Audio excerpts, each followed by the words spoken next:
And President-elect Trump's campaign promise of mass deportations is beginning to take shape, with the appointments of Kristi Noem to head the Department of Homeland Security and Tom Homan as border czar. Now the question is, what steps will the administration be willing to take on Trump's border and immigration policy?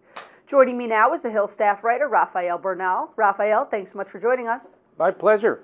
So Trump recirculated a social media post suggesting that his administration would declare a national emergency and use the military to support his mass deportation promise. Break down here what that actually means.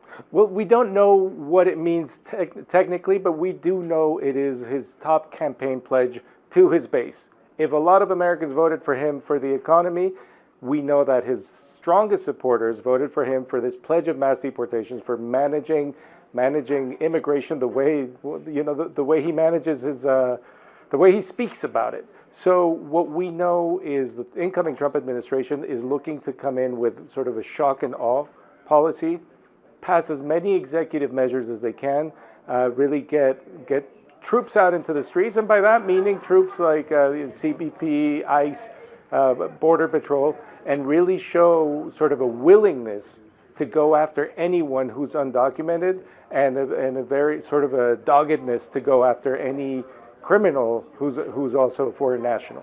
Raf, what's the legality of all this? How much power would Trump's administration wield if he actually were to declare a national emergency?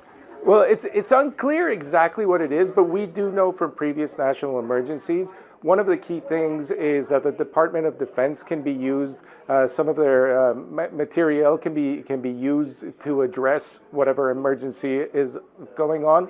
But the one thing that we believe is he can't do is use any the Department of Defense personnel in a law enforcement capacity. That is, there's no precedent for using soldiers to go and arrest undocumented immigrants, for instance.